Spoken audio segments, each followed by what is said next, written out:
ग्राम सभा सुनने वाले सगले पंचन का अमरीका से राम राम भैया। उम्मीद के दिन अपना 25 स्वस्थ और सुरक्षित हो। तो भैया देखा, आज अपना से छोटा सा बात कहा कि अगर आप स्वयं अपना भाग्य न लिखब तब परिस्थितियां अपना के भविष्य निर्धारित करते हैं। यानी अगर अपना भाग्य बनाने के आए तो अच्छे कर्मों पे विश्वास करी। और देखा भैया, तरक्की इतना कीन जाए कि सांसें चले या ना चले, नाम चलत रहे का चाहिए। सही है ना। और दूसरा बात यह है कि जो समझे भी और समझाए भी, दुनिया में वह रिश्ते से प्यारा कोई रिश्ता नहीं हुए भैया। तो सबको एक दूसरे का समझा और को गलत करे तो ही अवश्य समझावा जाए। देखा भैया, बेहतरीन रिश्ता वह होते जो रिश्ता तकरार होए के बादो एक मुस्कुराहट पर पहले जैसा हो जाए। इतनी दोस्ती बरकरार होए के चाहिए भैया। ठीक है। और अब अपना का सुनावा जाए कुछ मनोरंजन जानकारी।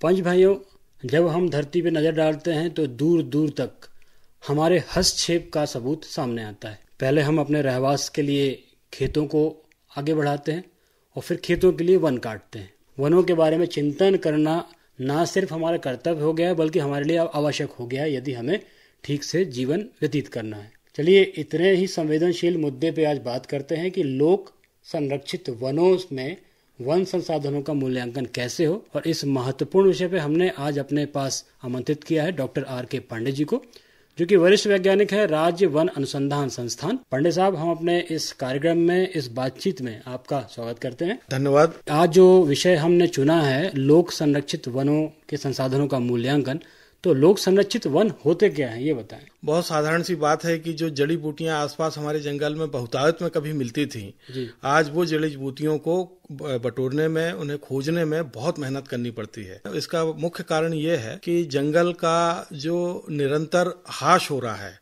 कमी आ रही है, कटाई पिटाई, बिना सोचे समझे चीजों को निकालना।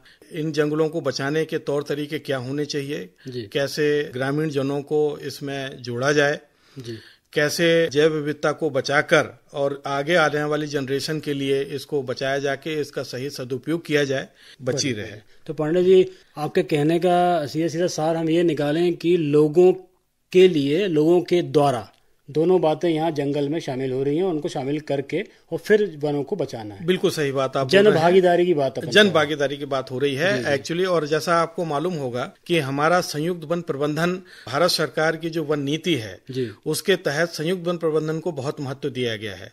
उनको ये माना गया है और हमारे प्रदेश सरकार के द्वारा भी जन आदिवासियों को जो जंगल पर निर्भर हैं उनको इस प्रकार के लघु वन उपजों को जंगल से निकालने का पूरा अधिकार दिया गया है। पर समस्या इस बात की है कि ये जो लघु वन उपज जंगल से निकाले जा रहे हैं, अगर इसका विनाशहीन विदोहन होगा और निरंतर अत्यधिक विदोहन होगा तो ये एक समय के बाद में विलुप्त हो जाएंगी। मध्य प्रदेश शासन के द्वारा लोक संरक्षित वन क्षेत्रों का चयन किया गया है। ये कार्य तो 1999-2000 वर्ष से प्रारंभ हुआ था और प्रारंभिक स्तर पर 8 जिलों में इसको लिया गया था। फिर बाद में जाकर ये 13 जिलों में 14 कुल अभी तक 14 लोक संरक्षित वन क्षेत्र बनाए गए हैं। और खासकर उन क्षेत्रों में जहां पर लघु वनोपज बहुतायत में हैं, ऐसे पोटेंशियल एरिया में जहां अत्यधिक विदोहन होता है, ऐसे क्षेत्रों में लोगों को, वहां के आसपास लोगों को जोड़ते हुए एक 5000 हेक्टेयर क्षेत्र के प्रायोगिक तौर पर लोक संरक्षित वन क्षेत्रों का निर्माण किया गया। लोगों को उसमें शामिल किया गया, लोगों को उसमें समझाया गया, उन्हें हम ट्रेनिंग और इत्यादि ये सब देते हैं। वहां पे हम वैज्ञानिक तरीके से सर्वेक्षण का कार्य करते हैं। सर्वेक्षण कार्य करने के बाद जो महत्वपूर्ण जैव विविधता है या लघु वनोपज है, उपयोगी जड़ी बूटियों को संरक्षित करने के तौर तरीके का उनको प्रशिक्षण देते हैं। क्षेत्रीय स्तर पर क्षेत्र में ही ले जाके उनको सब समझाते हैं। इधर पांडे साहब, मैं एक बात पूछना चाहूंगा बीच में आपको रोक के। जी। कि प्रशिक्षण की आपने बात की, तो यहाँ प्रशिक्षण में 2 पहलू आते हैं। पहली बात तो होता है कि उनको विदोहन का प्रशिक्षण देना और दूसरी बात होता है कि संरक्षण का प्रशिक्षण देना। तो दोनों के बारे में हम संक्षिप्त में जानना चाहेंगे कि वेदोहन के लिए उनको आप क्या सिखाते हैं और फिर वन संरक्षण के लिए आप उनको क्या बताते हैं। पहला तो हमारा आधार ये है कि हम जो JFMCs के जो संयुक्त वन प्रबंधन की इकाइयां हैं, ये गांवों को जो लिया गया है और उनके लिए जो वन क्षेत्र निर्धारित किया गया है, हर इकाई के पास में वन है। उन वन क्षेत्रों से जो पोटेंशियल एरिया है जहां पे बहुतायत में मिलता है, उन बहुतायत वाले क्षेत्रों में इन लोगों को ले जाके जड़ी बूटियों की पहचान कराई जाती है। इनसे जानकारी भी ली जा सकती है क्योंकि जड़ी बूटियों के बारे में इन्हें ज्यादा ज्ञान है। इनसे हम लोग भी सीखते हैं और जो जड़ी बूटी हमारे द्वारा या इनके द्वारा पहचानी जाती है, उनकी पूरी जो लाइफ साइकिल है उसके अध्ययन में उन्हें बताते हैं कि इस प्रजाति को का जो पुनरुत्पादन की स्थिति है, वो पुनरुत्पादन की स्थिति इतनी है, ये आगे आने वाले सालों में एक पेड़ से इतने पौधे तैयार करेगा, तो हमारा हक से केवल उतने ही पौधे निकाले जाने चाहिए जिसमें कि पर्याप्त मात्रा में पौधे वहां उपलब्ध रहें और आगे आने सालों में उनका पुनरुत्पादन होता रहे। तो ये एक वैज्ञानिक आधार है। जितना निकालना है उतना लगाते भी जाए, उतना लगाते ना, पर उतने पौधों को छोड़ें जिससे कि अगले साल उतना पौधे तैयार हो जाएं। अच्छा, प्राकृतिक बने, क्योंकि प्राकृतिक जंगलों में पौधे लगाना संभव नहीं है, पर जो पौधे निकाल रहे हैं उसमें उतने पौधे छोड़ना बहुत जरूरी है कि जिससे आगे आने वाले सालों में बीज से या उनके वेजिटेटिव प्रोपोगेशन से या जैसे भी जिस ढंग से वो पौधे प्रत्युत्पादित होते हैं उतने पौधे उपलब्ध रहें जिसमें आगे आने वाले समय में उतने पौधे उनको मिलते रहें। पहला तो ये बताते हैं। फिर इसके लिए हम लोगों ने वैज्ञानिक आधार में बहुत से अनुसंधान हमारे चल रहे हैं वन क्षेत्रों में कि हर प्रजाति की पुनरुत्पादन क्षमता कितनी है, वो कितने पौधे जो उपलब्ध पौधे हैं उनमें से कितने पौधों को उखाड़ना चाहिए और कितने पौधे छोड़ने चाहिए जिससे इसका सस्टेनेबिलिटी या सतत प्रबंधन की दृष्टि से व्यवस्था बनी रहेगी। तो इस ढंग से वैज्ञानिक तरीके में भी उनको समझाते हैं।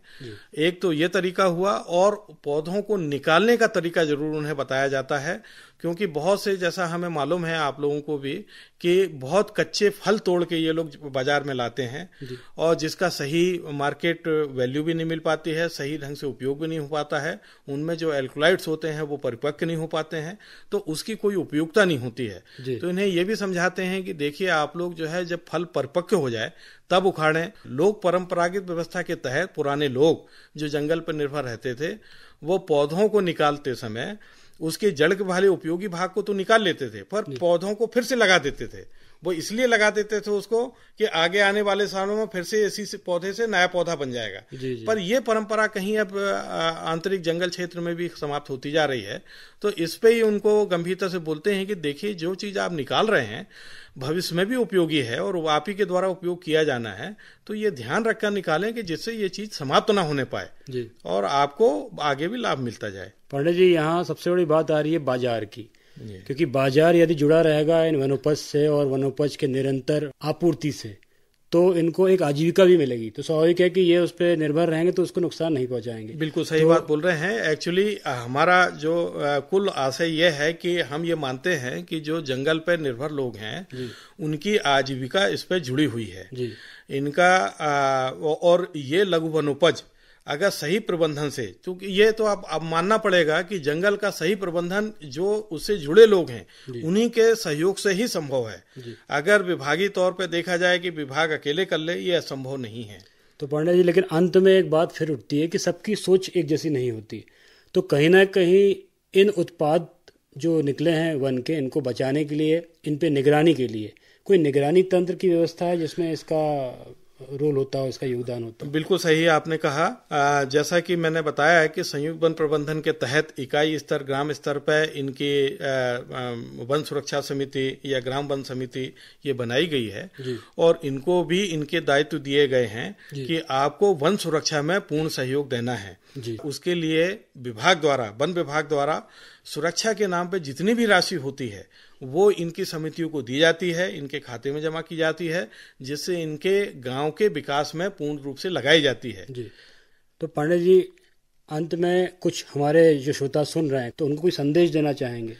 मेरा संदेश सिर्फ ये रहेगा कि ये संयुक्त वन प्रबंधन की दृष्टि से जो ग्रामीण निर्भर हैं, जो आसपास के लोग हैं, उनका बहुत बड़ा दायित्व है हमारे साथ, वन विभाग के साथ, वो भी पूरी तरह से पूरे योग के साथ जुड़े और यहाँ की जैव विविधता जो है, जो उपयोगी है, आर्थिक महत्व की है, जिसमें इनकी आजीविका निर्भर है और कुछ आय इनको होती है, खासकर उन प्रजातियों का जिसका अत्यधिक विदोहन हो रहा है, उसको वैज्ञानिक तरीके से विनाश विहीन विदोहन की दृष्टि को अपनाएं और उसी ढंग से आगे कार्य करें।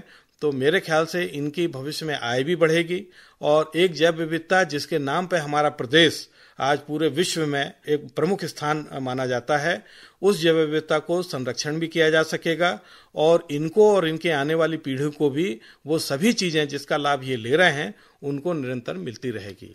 हमारी पीढ़ी, हमारे आने वाली पीढ़ी यदि वन के महत्व को समझेगी तो सीधी सी बात है कि हमारा जीवन धरती से जुड़ा है, धरती का जीवन वन से जुड़ा है। बिल्कुल सही। अगर वन ही नहीं रहेंगे तो धरती हमारे जीवन को नहीं संजो पाएगी। इस गंभीरता के साथ हम आपका धन्यवाद करते हैं कि आपने हमें मार्गदर्शन दिया। समझ गए? बिल्कुल सही समझें। सुना जाए ये बढ़िया गीत।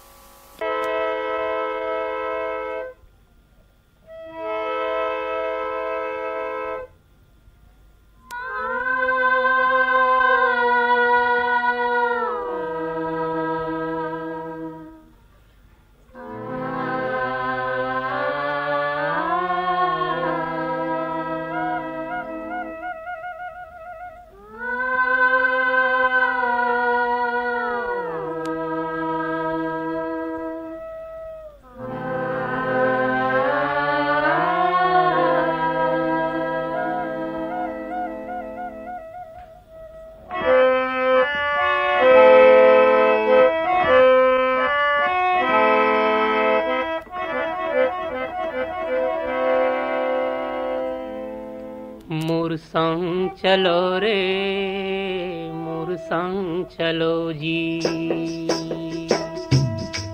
मोर संग चलो रे, मोर संग चलोगा। वो गिरे थके हपटे मन औ परे डरे मन के मन।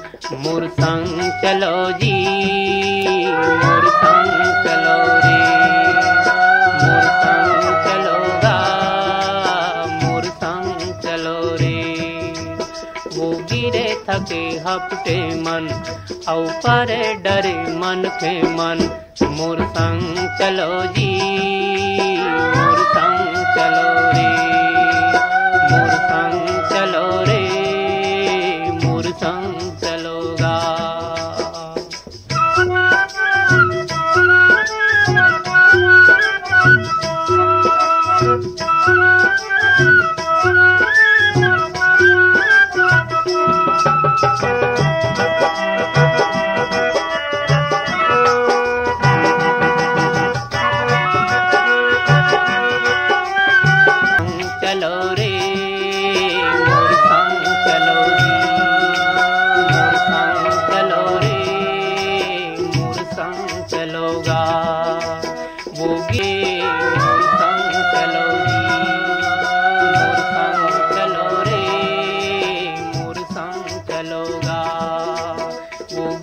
थके हपटे मन औ परे डरे मन के मन।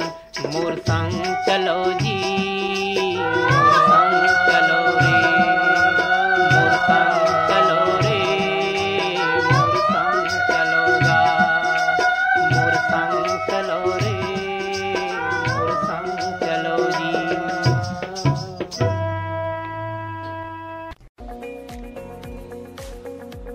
भारत सरकार की नई पहल के अंतर्गत ड्रोन दीदी योजना को कार्यान्वित किया गया है। ड्रोन और उसके सहायक एक्सेसरीज की खरीद के लागत का 80% या अधिकतम 8 लाख रुपए तक स्वयं सहायता समूहों को केंद्रीय वित्तीय सहायता प्रदान की जाएगी।